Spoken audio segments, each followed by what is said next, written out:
ለ600 ዓመታት ጸንቶ በቆየው የኦቶማን ኤምፓየር ውስጥ ገናና ስም ካላቸው ረጅም ጊዜ ካስተዳደሩና በከፍተኛ ፖለቲካዊ ዳራ ውስጥ የላቀ አመራር በማስመዝገብ ከሚነሱ ታላላቅ ሱልጣኖች አንዱ ናቸው። ራስ ምታት የሆኑባቸው ጽዮናውያን አይሁዶችና ምዕራባውያንን ስማቸውን ለማጉደፍ ከተፈበረኩ ታሪኮች ስርጭት ጀምሮ በርካታ ሴራዎችን ጠምጥመውባቸዋል።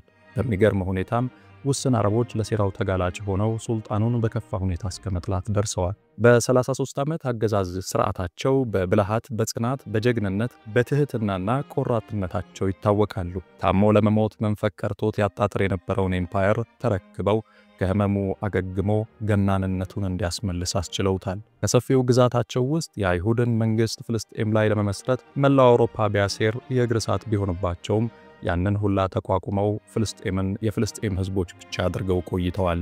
አንዲት ስንዝር መሬት እንኳን ቢሆን በዓለም ሀብት አልለውጥም በሚለው ንግግራቸው ይታወቃሉ። በዚህም የቁድስ ጠባቂ፣ የጽዮናውያን መቅሰፍት፣ የጭቁኖች ጋሻ እየተባሉ ይጠራሉ። በተቀነባበረ ሴራ ከስልጣን እንዲወገዱ ከተደረገ በኋላ በሳቸው ጽናት ተጠብቃ የነበረችው ፍልስጤም በጽዮናውያን እጅ ወድቃና እስራኤል ተብላ ሀገር ሆና ፍልስጤማውያንንና በዙሪያዋ ያሉትን ሙስሊም ሀገሮች እያሸበረች ትገኛለች። ረጅሙ የስልጣን ጊዜያቸው በበርካታ ፈተናዎችና በደናቅ አስተውሎቶቻቸው የተሞላ ነው። ኸሊፈቱል ሙስሊሚን አስሱልጣኑል ዑስማኒ ዳግማዊ አብዱል ሐሚድ።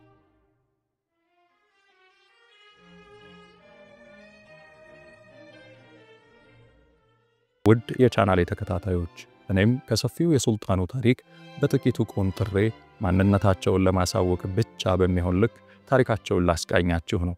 ቻናሉን ሰብስክራይብ በማድረግ መሰል የተለያዩ ፕሮግራሞችን በትኩስ እንድትከታተሉ ተጋብዛለሁ። መልካም ጊዜ።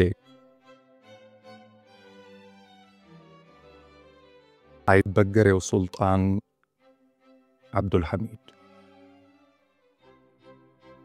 ሱልጣን አብዱል ሐሚድ ቢን ሱልጣን አብዱል መጂድ ይባላሉ። ከሰይዱና አቡበክር ሲዲቅ ጀምሮ በሚቆጠረው የእስልምና ኺላፋ ሰንሰለት 102ኛው ኸሊፋ፣ ከዑስማንያ ስርወ መንግስት ሱልጣኖች ደግሞ 34ኛው ሱልጣን ናቸው።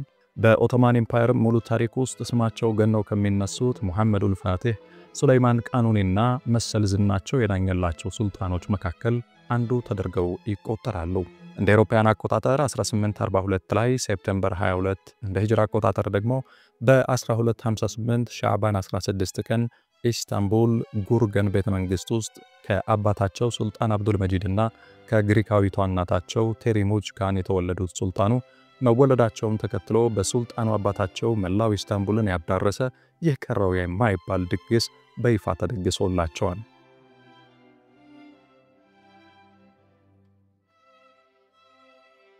ከልጅነታቸው ጀምሮ በእውቀታቸው ምርጥ ተብለው በተቀጠሩ የቤተ መንግስት መምህራን ከመሰረታዊ የእስልምና እውቀት እስከ ታላላቆቹ የሐዲስ መጽሐፍት ድረስ የእስልምናና የዑስማንያ ስርወ መንግስትን አጠቃላይ ታሪክ፣ ስነ መንግስትና ፖለቲካ፣ ስነ ጽሑፍና ሙዚቃ እንዲሁም ሌሎች ዘርፈ ብዙ ትምህርቶችን ተምረዋል። በተለይም በስርወ መንግስቱ አምድ በሆነው የተሰውፍ እውቀት ላይ ጥልቅ ግንዛቤና ሰፊ እውቀት ነበራቸው። በቋንቋ ደረጃም አረብኛ፣ ፈረንሳይኛና ፐርሺያኛን እንዳፍ መፍጫ ቋንቋቸው ይናገሩ፣ በቋንቋዎቹም ይራቀቁና ቅኔ ሳይቀር ይቀኙ፣ ግጥምም ይገጥሙ ነበር። ከልጅነታቸው ጀምሮ ባዳበሩት የእንጨት ሥራ ሙያቸውም ታውቀዋል።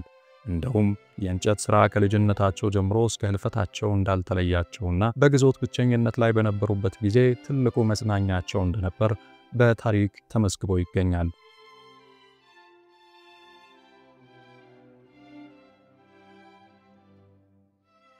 ሱልጣን አብዱል ሐሚድ በልጅነታቸው ጭምቱ በሚል ቅጥያ ይታወቁ ነበር። ይኸውም በ8 ዓመት ዕድሜያቸው እጅግ የሚወዷት እናታቸው መሞቷን ተከትሎ የባይተዋርነት ስሜት ለብዙ ጊዜ ይታይባቸው ስለነበር ነው ይባላል። ቢሆንም ከጥቂት የጭምትነት ጊዜ በኋላ የአባቱ ሱልጣን አብዱል መጂድ ሁለተኛ ሚስት በርስቶ ኻቱን መሃን ስለነበረች እንደ ልጅ ተቀብላ በላቀ ፍቅር እንደ እናት ተንሰፍስፋ አሳድጋቸዋለች። በኋላም ከመሞቷ በፊት ሙሉ ሀብት ንብረቷን ለሳቸው ማውረሷ ምን ያህል ፍቅር እንደነበራት የሚያሳይ ነው። ሱልጣኑ የወጣትነት ዕድሜያቸውን በመማር በማንበብና እንደ ልዑልነታቸው በርካታ ሥራዎችን በመስራት አሳልፈዋል። በ1861 አብዱል ሐሚድ የ18 ዓመት ዕድሜ ላይ ሳሉ አባታቸው ሱልጣን አብዱል መጂድ ሞቱና አጎታቸው አብዱል አዚዝ ሱልጣን ሆነው ስልጣኑን ተረከቡ። ልዑል አብዱል ሐሚድም በልዑልነታቸው ሲቀጥሉ በአጎታቸው ሱልጣን አብዱል አዚዝ የተለየ ትኩረት ይደረግባቸው ነበር።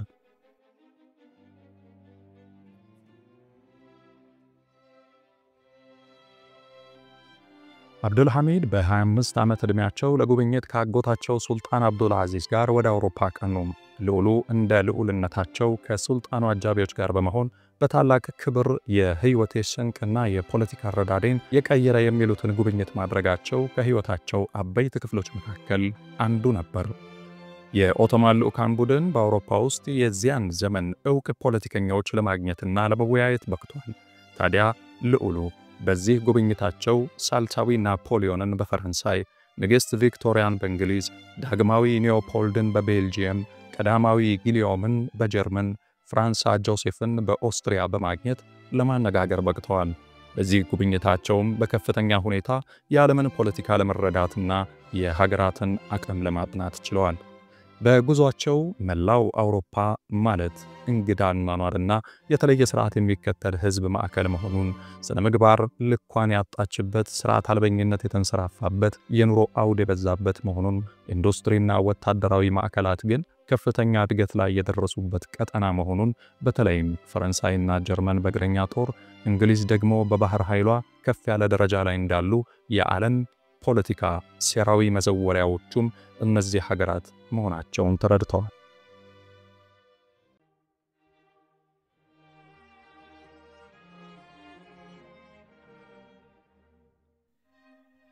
ልዑል አብዱል ሐሚድ ከዚህ ባሻገር ሀገራቱ በኢምፓየራቸው ላይ ያላቸው ተጽዕኖ ምን ያህል መሆኑን፣ በጥቅሉ ፈረንሳይ የመዝናኛ፣ እንግሊዝ ሀብት የሞላባት የግብርና ኢንዱስትሪ፣ ጀርመን ደግሞ በልዩ ሁኔታ የሥርዓትና የውትድርና አስኳል መሆናቸውን እንደተገነዘቡ ማስታወሻቸው ላይ መዝግበዋል። ልዑሉ በዚህ ጉብኝታቸው ያገኟቸውን ነገሥታት በጠቅላላ የተለየ ነገር አላዩባቸውም። ያደነቁት ንጉሥም የለም። በዋናነት ግን መንግሥታቸው ከጥገኝነት ነፃ ማድረግ ስላለው ጥቅም፣ የምዕራባውያን ስልጣኔ የደረሰበትን ከፍታና ስልጣኔዎቹን ወደ ግዛታቸው ሊመጡ እንደሚገባ ማመናቸው አልተዘነጋም። ቢሆንም እጅግ ብልህ የነበሩት ልዑል አብዱል ሐሚድ በኋላ ስልጣን ሲጨብጡ ባረቀቁት ፖሊሲ ሁለት እኩል ሊራመዱ የሚገባቸው ነገራቶች አሉ ብለው ደንግገዋል። እነሱም ከምዕራባውያን ስልጣኔ ወደ ኢምፓየሩ ማስገባትና በአንጻሩ የህዝቡ ማንነት እንዳይበረዝ የህዝቡን እሴትና ባህል ከነማንነቱ ማስቀጠል የሚችል ብሎም ሀገራዊ ሃይማኖታዊ ማንነቱን የሚጠብቅ ፕሮጀክት አብሮ ማስኬድ ነበር። እንዲህ እያለ ህይወት በቀጠለበት ሁኔታ ሱልጣኑ አጎታቸው አብዱል አዚዝ በድንገት በመሞታቸው የአብዱል ሐሚድ ታላቅ ወንድም ሙራድ አምስተኛ ተብሎ በትረ ስልጣኑን ያዘ። ነገር ግን ብዙም አልቆየም። እርሱም አእምሮው በመቃወሱ ሰበብ ስልጣኑን በያዘ በሶስተኛው ወር በኢምፓየሩ ከፍተኛ ባለስልጣናት ወይንም ሰድሩል አዕዘም ከስልጣኑ ተወገደ። እናም ሱልጣን አብዱል ሐሚድ ዳግማዊ በ1876 በይፋ የኦቶማን ኢምፓየር ሱልጣን ተደርገው ተሾሙ። ለተከታታይ 33 ዓመታትም በሰፊው መንግስት ለመምራት በቁ።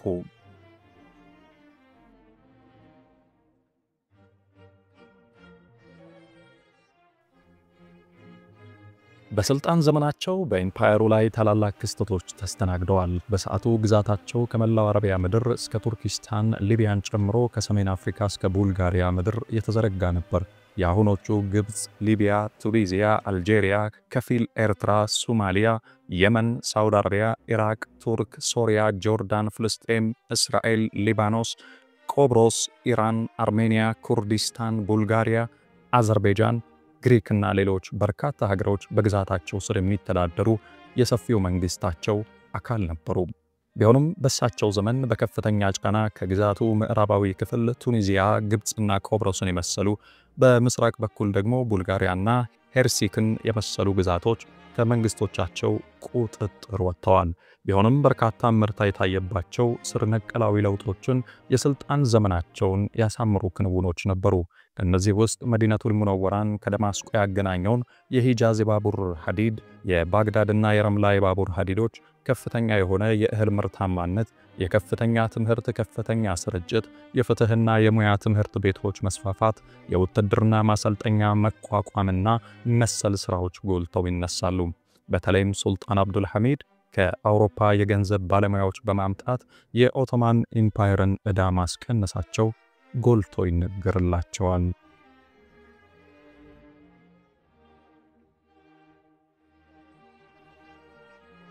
ሱልጣኑ ከልጅነታቸው ጀምሮ ቋንቋ መማራት ብቀው ይወዱ ነበር። በተጨማሪም በቤተ መንግሥት በጥልቀት የተማሯቸው ፈረስ ግልቢያ፣ የጎራዴ ግጥሚያና የመሳሪያ ተኩስ መዝናኛዎቻቸው ነበሩ። ይህ ከአናጺነታቸው ባሻገር መሆኑን ልብ ይሏል።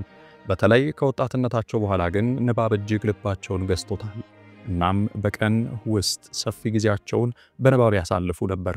ስልጣን ከተረከቡ በኋላ እንኳን መንግስታዊ ሥራ ካልወተራቸው በስተቀር በቤተ መጻሕፍታቸው ቁጭ ብለው መጽሐፍ ማንበብ የታወቁበት መገለጫቸው ነበር።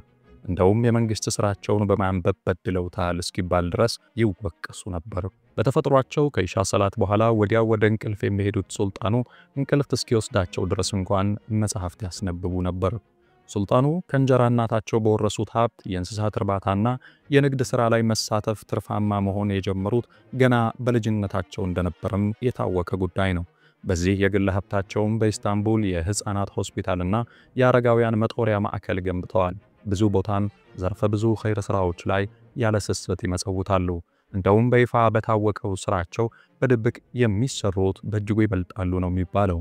የኦቶማን ታሪካዊ መዝገብ እንደሚለው ሱልጣን አብዱል ሐሚድ የአንድ ተራ ሰው ሕይወት በመምራት በግሪክ ውስጥ ለሚደረገው ወታደራዊ ዘመቻ የገንዘብ ድጋፍ ለማድረግ የራሳቸውን ገንዘብ አውጥተዋል።